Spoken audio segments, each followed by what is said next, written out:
Children. ఎందుకు ఇక్కడ మనం అందరూ మీటింగ్ ఏర్పాటు చేసుకున్నాం చెప్పండి?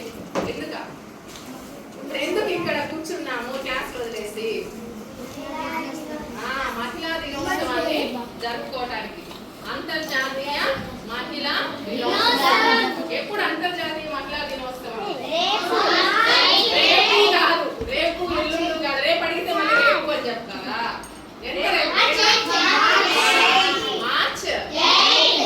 మార్చ్ 8 ఎందుకు జరుపుకోవాలి మహిళా దినోత్సవాన్ని? మొన్నే చెప్పాను, మనం సైన్స్ స్టూడెంట్స్ లాగా ఉండాలి. ఎందుకు, ఏమిటి, ఎలా అని ప్రశ్న వేసుకోవాలని. ఎందుకు మార్చ్ 8 జరుపుకోవాలి చెప్తా వినండి. ఇంతకు ముందు ఏంటంటే 1908వ సంవత్సరంలో అమెరికాలో న్యూయార్క్ లో చాలా మంది మహిళలు కుట్టు పని చేసుకుంటా ఉండేవాళ్ళు. కుట్టు పని అంటే ఏంటి? కుట్టే పని. అప్పుడు ఏం చేసేవాళ్ళంటే లైట్స్ కూడా లేవు, చీకట్లో కుట్టేవాళ్ళు వాళ్ళు. అదే కాక వాళ్ళకి పని టైమింగ్స్ అనేవి ఎక్కువగా ఉండేది, చాలా ఎక్కువగా ఉండేది. అప్పుడు వాళ్ళందరూ ఏం చేశారంటే పెద్ద ధర్నా చేశారు. మాకు టైమింగ్స్ తగ్గించాలి, వర్కింగ్ అవర్స్ తగ్గించాలి, మరియు శాలరీ జీతం అనేది పెంచాలి, అంతేకాకుండా మాకు మహిళలకు ఓటు హక్కు కూడా కల్పించాలి అని పెద్ద ఎత్తున ధర్నా చేశారు. తర్వాత 1925లో జర్మనీలో ఒక లేడీ కార్ల్ గ్యాట్సిన్ అనే ఒక లేడీ అధ్యక్షతన ఇంకా పెద్ద మార్చి 8వ తేదీ పెద్ద ఎత్తున ధర్నా చేశారు. అప్పుడు నుంచి ఏం చేశారంటే కొంచెం లేడీస్ కి ఇవన్నీ వాళ్ళు అడిగినవన్నీ ఇచ్చారనమాట. అందువల్ల అప్పటి నుంచి ప్రతి సంవత్సరం మార్చి 8ని ఏంగా జరుపుకుంటున్నారంటే అంతర్జాతీయ మహిళా దినోత్సవం. అంతర్జాతీయ అంటే ఏంటి? ప్రతి దేశంలో జరుపుకుంటారు, ఇంటర్నేషనల్. ఓకేనా? అందువల్ల అప్పటి నుంచి ఏం జరుపుకుంటున్నారు మార్చి 8ని? అంతర్జాతీయ మహిళా దినోత్సవం. అలా వచ్చిందనమాట. జనరల్ నాలెడ్జ్ కూడా ఇంపార్టెంట్ ఇది. మీరు ఏ కాంపిటేటివ్ ఎగ్జామ్స్ రాసినా మార్చి 8 అంతర్జాతీయ మహిళా దినోత్సవం ఎప్పుడు అంటే ఏం చెప్తారు?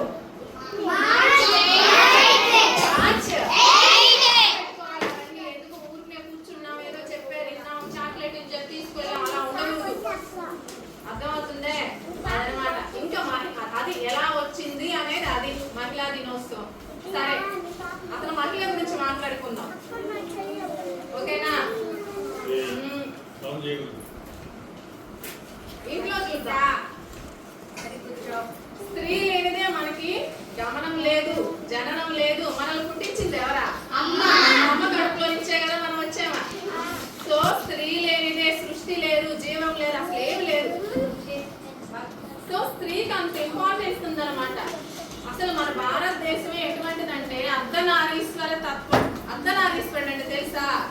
శివరి స్వామి ఏం చేశాడు? సగభాగం ఎవరికి ఇచ్చాడా? Very good. ఎవరికి ఇచ్చాడా? అంటే మేమిద్దరం ఈక్వల్, స్త్రీ పురుషులు ఇద్దరు సమానం, ఎవరు ఎక్కువ కాదు, ఎవరు తక్కువ కాదు అని ఆయన సగభాగాన్ని ఏమిచ్చాడు? పార్వతీదేవికి ఇచ్చాడు. సో అక్కడే మన భారతదేశంలో స్త్రీ ఎంత గౌరవింపబడిందో చూడండి. ఓకేనా? అటువంటి శివైనే మనం ఆరాధ్య దైవంగా కొలుస్తున్నా. సో భారతదేశంలో స్త్రీకి అంత ప్రాముఖ్యత ఉంది. తర్వాత ఏమైపోయిందంటే ఈ మొఘలులు, బ్రిటిష్ వాళ్ళు వీళ్ళు మన దేశానికి వచ్చిన తర్వాత స్త్రీ అంటే ఒక విలాస వస్తువుగా అయిపోయింది. సో ఆమె ఒక ఎంజాయ్మెంట్ కి, ఒక విలాసానికి అది ఇంపార్టెన్స్ క్రమంగా తగ్గిస్తా వచ్చేసారు. నెక్స్ట్ ఏమైంది? మనకు స్వాతంత్ర ఉద్యమంలో చాలా మంది స్త్రీలు పాల్గొన్నారు. ఎవరైనా ఒక పేరు చెప్పండి. పోరాటం చేసిన ఆడవాళ్ళు ఎవరైనా ఒక పేరు? Very good. ఇంకా ఇంకా సర్వీస్ చేసిన వాళ్ళు చెప్పండి. బాగా సేవ చేసిన వాళ్ళు ladies. Saint of the gutters అంటారు. లెసన్లు ఎవరికి లేదా? ఎవరు మేడం చెప్పారు? ఎవరా? Mother Teresa. పుష్టి వ్యాధి వచ్చిన వాళ్ళ దగ్గర కూడా వెళ్ళి ట్రీట్మెంట్ చేసేది ఆ రోజుల్లోనే. ఓకేనా? అట్లా స్త్రీలు మళ్ళీ ప్రాముఖ్యత తెచ్చుకున్నారనమాట. సో మళ్ళీ స్త్రీకి అలా ఇంపార్టెన్స్ అనేది వచ్చేసింది. మనకు ఒకటి ఉంది, ఎత్ర నార్యస్తు పూజ్యతే రమంతే తత్ర దేవత. అంటే స్త్రీలు ఎక్కడ పూజించబడతారో అక్కడ ఎవరు కొలువై ఉంటారు? దేవతలు కొలువై ఉంటారు.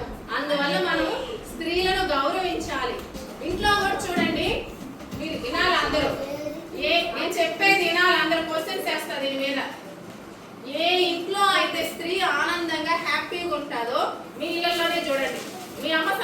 నవ్వుకుంటే ఆ ఇల్లు బాగుంటానే, మీ అమ్మ ఏడుస్తా ఉంటే ఇల్లు బాగుంటారు. మీ నాన్న ఏదైనా ఒక రోజు మీ అమ్మ కొట్టేయడానికి ఎట్లా ఉంటారు ఇంట్లో? అసలు చూడలేదు ఇల్లు. సో ఇంట్లో ఎప్పుడు అమ్మని మనం నవ్విస్తూ ఉండాలి. మీరు కూడా విసిగించకూడదు అమ్మని. అమ్మ నవ్వుతా ఉంటే ఇంట్లోకి లక్ష్మీదేవి వస్తుంది. అప్పుడు ఇంట్లో మనకు బాగుంటారు. ఇల్లాలను ఎప్పుడు ఆనందంగా ఉంచాలి. మీ నాన్న వాళ్ళకి కూడా చెప్పండి, అమ్మ నవ్వుతా ఉండాలి నాన్న ఎప్పుడు అని. మీరు కూడా విసిగించకూడదు. మీ అమ్మ నవ్వుతా ఉండాలంటే మీరు బాగా చదువుకోవాలా, చదువుకోకూడదా? వాడు అబ్బాస్ వాళ్ళ అమ్మ వస్తుంది, ఎంత టెన్షన్ వస్తుంది ఆమె. వాడు స్కూల్కి పోతున్నాడు, వాడు స్కూల్కి రాడు, ఏడుస్తున్నాడు, అది ఎంత బాధ. అదేనా మనం తల్లిదండ్రులకు ఇచ్చేది, అమ్మకి ఇచ్చేది. నవమాసాలు మోసం మనల్ని కంటుల్లో అమ్మ. అసలు మనల్ని కంటుందంటే మళ్ళీ ఇంకొక జన్మ ఎత్తినట్టు. రేపు మీరు పెద్ద అయిన తర్వాత తెలుస్తుంది. ఒక బిడ్డల కంటుందంటే ఒక స్త్రీ ఇంకొక జన్మ ఎత్తినట్టు. అటువంటి స్త్రీలు మనం గౌరవించాలా, గౌరవించకూడదా? ఇంకొకటి వచ్చి మీ అమ్మాయిలకు చెప్తున్నా, ముందు మన కాళ్ళ మీద మనం నిలబడాలి. డిపెండెన్సీ ఉండకూడదు ఎవరి మీద. సో ఏది కరెక్టో ఏది రాంగో డెసిషన్ కూడా తీసుకునే విధంగా మనం ఉండాలి. అర్థమవుతుందే? ఎవరైనా వచ్చి నువ్వు చాలా తెల్లగా ఉన్నావంటే నేను పొంగిపోకూడదు, నా కలర్ ఏంటో నాకు తెలుసు అనుకోవాలి. ఆ విధంగా మనం రెడీ అవ్వాలి. ఓకేనా? మన గురించి నేచర్ మనకి ఇచ్చిన దాన్ని మనం ఆస్వాదించాలి. ఎవరో పొగిడితే మనం పొంగిపోయి ఏదేదో చేసి అలా ఉండకూడదు. చిన్నప్పటి నుంచి అవి మనం అలవాటు చేసుకోవాలి. మన కాళ్ళ మీద మనము నిలబడాలి. నిలబడినప్పుడు ఎవరి డిపెండెన్సీ లేనప్పుడు మనం హ్యాపీగా బతకొచ్చు. సో యాక్చువల్గా చూసుకుంటే శారీరకంగా బలంగా ఉండేది పురుషుడైనా కానీ మెంటల్ గా బలంగా ఉండేది ఎవరంటే స్త్రీ. ఎందుకంటే చెప్తా ఏనండి, ఒక హస్బెండ్ చనిపోయాడు అనుకో, స్త్రీ వాళ్ళ పిల్లల్ని బాగా ఎట్లయినా కష్టపడి పెంచి పోషించి మంచి స్థాయి తీసుకొస్తారు. మనం విలేజెస్ లోనే చూస్తుంటాం. తండ్రి లేకపోయినా కానీ తల్లి పిల్లల్ని బాగా చదివించి ఆమె వాళ్ళ కోసమే బతుకుండి అన్నీ చేస్తారు. అదే అమ్మ లేకుంటే తండ్రి చేస్తాడా? చూస్తుంటా మన ఎగ్జాంపుల్స్. అంటే అంత మానసిక ధైర్యం ఉండదు వాళ్ళకి, శారీరకంగా దృఢంగా ఉంటారు. సో ఒక పురుషుడు విజయం సాధించాలంటే వెనక ఎవరు ఉండాలి? స్త్రీ ఉండాలి. ఎవరు ఉండాలి? సో అమ్మాయిలు గౌరవించాలి. అర్థమవుతుంది? మీరు కూడా అట్ ది సేమ్ టైం అమ్మాయిలు కూడా మనం ఎలా ఉండాలో అలా ఉండాలి. మనం హద్దులు దాటకూడదు. ఓకేనా? అది స్వాతంత్రం వచ్చింది కదా నాకు, నేను అర్ధరాత్రి నడుస్తాను, ఇవన్నీ చేయకూడదు. కొన్ని లిమిట్స్ అనేవి ఉంటాయి.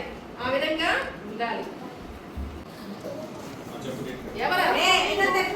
ద్రౌపది ఏమంటారంటే భారతదేశ మొట్టమొదట పౌరురాలు అంటారు. చూడండి, మొట్టమొదట పౌరురాలు అనే అవార్డు ఎవరికి దక్కింది? ఒక స్త్రీకే కదా. నెక్స్ట్ భారతదేశం మొత్తానికి బడ్జెట్ ఖర్చులు ఎంత, ఆదాయం ఎంత, అవన్నీ సంవత్సరానికి ఒకసారి ఒక మహిళ ఒక బాక్స్లో తీసుకెళ్లి పార్లమెంట్ లో ప్రవేశపెట్టారు. అందరూ జడ్స్ కూర్చో ఉంటారు. కానీ ఎవరికి వచ్చింది ఆ రైట్? ఒక మహిళకి.